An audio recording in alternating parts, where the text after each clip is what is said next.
నువ్వు అసలు ఎదకుండానే ఎలా అయ్యారయ్యో? సరే ప్రమాణం చేయి. ప్రమాణం చేస్తున్నాను, ఎట్టి పరిస్థితిలోను మీ భార్య వైపు కన్నెత్తి చూడను, మాట్లాడను. అదేం ప్రమాణం అయ్యా? తలెత్తి చూడను పలకరించును అని నా పెళ్ళానికి బీటీ అని చెప్పి నువ్వు ప్రమాణం చేయొచ్చుగా. లాయర్ని ఇలా అనుమానించకూడదు. నీ మీద నాకు డౌట్ లేదయ్యా. నువ్వు ఆమె నడుము వరకే వస్తావు, కానీ ఆమె నడువు చాలా అందంగా ఉంటుంది. అదే నా సమస్య. ఇలా చూడు, వెళ్ళావంటే 2 కళ్ళను మాత్రం చూసి మాట్లాడవచ్చు. ఏంటి గురువా? వాడి వెనకాల వెళ్ళి సైట్ ఏమైనా కొట్టాడేమో గమనించు. ఫాలో. వాడు కోర్టు పోయే టైంలో వీడి దగ్గర ఇరికించావు నన్ను. మీ ఆయన వచ్చి లోపలికి రమ్మని పిలువమ్మా. నువ్వు లోపలికి వెళ్ళమ్మా. నేను లాయర్ వరదరాజుల్ని. అయితే నువ్వు నీ భర్తను వదిలేసి రావటం అనేది చాలా పెద్ద తప్పు. ఏంటయ్యా కితకితలు పెడతావా? సెక్షన్ 302 ఏదో చెప్పవయ్యా బాబు. సెక్షన్ 302 ప్రకారం అది చాలా పెద్ద తప్పు. అందుకని నువ్వు నీ భర్తతో కలిసి జీవించాలని అతని యొక్క ఆర్డర్. రావడం కుదరదు. వినపడలా? రావటం కుదరదా? వినపడలేదా? రావటం కుదరదా? అప్పుడైతే దాన్ని నేను డైవార్స్ చేస్తానని చెప్పు. డ్రైవర్స్ కాదయ్యా, డైవర్స్. అదే నేను తనకి డైవర్స్ ఇస్తానని చెప్పి బెదిరించి దాన్ని ఒప్పించలేకపోతే నీ 4 కోసేస్తాను. అమ్మా మహాతల్లి, నువ్వు రాకపోతే అతను నీకు డైవర్స్ ఇస్తాడంట. వెళ్ళి డైవర్స్ తీసుకోమను. సరే. ఇదిగో చూడు, ఆ షకీలతో 2 పెళ్లి చేయించు. నేను చేయాలా? లేకపోతే ఉంచుకోమను. చూడమా, నీ భర్త నువ్వు అసంగా మాట్లాడుతున్నావు. ఇంతకు మించి మాట్లాడేవో 4 లాగి కుట్టేస్తాను. ఆయనేమో కోసేస్తానంటున్నాడు, నువ్వేమో కుట్టేస్తానంటున్నావు. వస్తున్నా సార్. ఏమా, ఇంకో అమ్మాయిని పెళ్లి చేసుకోవాలనుకుంటే చేసుకోవడం ఏంటి? ఇక్కడికి ఎందుకు వస్తాడు? నీతో కలిసి ఉండాలని ఆశపడుతున్నాడమ్మా. కొంచెం నువ్వు సర్దుకొని పోమ్మా. నేను ఇక్కడ ఉండడం నీకు భారంగా ఉందమ్మా? అది కాదమ్మా. అయితే వెళ్ళి వంట పని చూసుకో. వెళ్ళు. ఎవరా షకీలా? అదో పెద్ద పార్టీ, నేను తర్వాత చూసుకుంటాను. కానీ నువ్వేం చేస్తావంటే ఒక మంచి ప్రాసిక్యూటర్ ఏర్పాటు చేయి. ప్రాసిక్యూటా? అదేంటి, నేనే ప్రాసిక్యూటర్ కదా. నువ్వే ప్రాసిక్యూటర్? మగాడేలా ప్రాసిక్యూట్ అవుతాడు? అదే కదా. లేదు, అది బాగుండదు.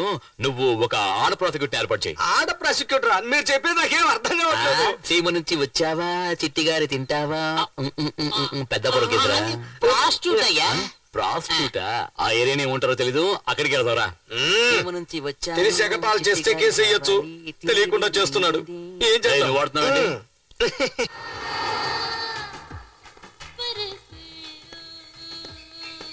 ఎంతో మంది ఆడారు గాని ఎవరు మీ అమ్మాయి లెవెల్కి అయితే లేరు.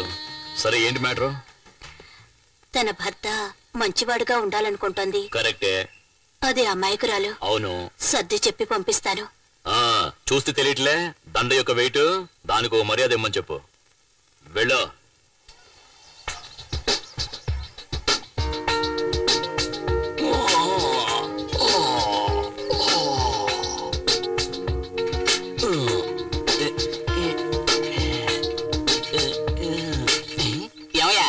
రోజు రోజా పూలు పెట్టుకునే నెహ్రూ కూడా ఇలా రోజాలతో పళ్ళు తొంకోలేదయ్యా.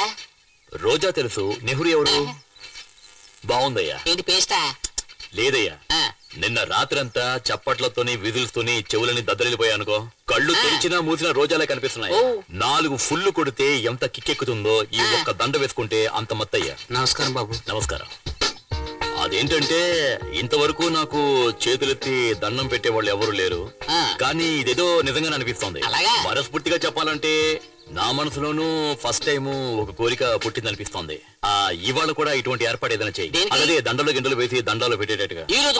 ఈ రోజు కూడా చాలా మత్తుగా. క్యాన్సర్ వ్యాధి కంటే పొగట్టల వ్యాధి చాలా దారుణమైంది. ఒకసారి అంటుకుందంటే చచ్చిన వదిలిపెట్టదు. ఏమయ్యా, ఒక పని చెయ్యి. స్కూల్ ఆక్రమించిన రౌడీ వేధ వాళ్ళందరినీ తన్ని తరివేసి నువ్వు మంచి పేరు తెచ్చేసుకో.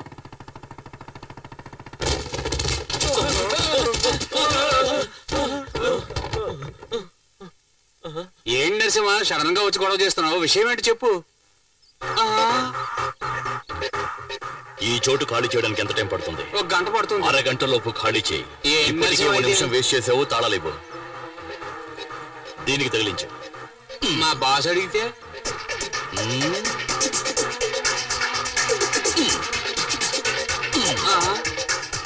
వెళ్ళండి వెళ్ళండి. మళ్ళీ ఈ ఏరియా వైపు కన్నెత్తి కూడా చూడకూడదు. వెళ్ళండి వెళ్ళండి అంతే. భవిష్యత్తులో భారతదేశాన్ని తీర్చిదిద్దడానికి ఈ పిల్లలందరినీ తయారు చేయాలని మా అన్న ఎంతో ఫైట్ చేసి ఈ తాళాలు తీసుకుని మీకు ఇస్తున్నాడు. తీసుకోండి ఇవ్వు గురువా. చాలా థ్యాంక్స్ బాబు, నువ్వు పైకి వస్తా. ఏంట్రా ఊరికే దండాలు పెడుతున్నాడు, కాళ్ళ మీద పడ్డా? చెప్పంటావా? వద్దు, వాల్ పోస్టులు ఏమని చెప్తాను. ఓ, నా పేరు చెప్పావా లేదా? చెప్పానన్నా. ఏమన్నాడా నరసింహ? ఈ అరటిపండిచ్చి తోలు తీయకుండా తినమన్నాడు.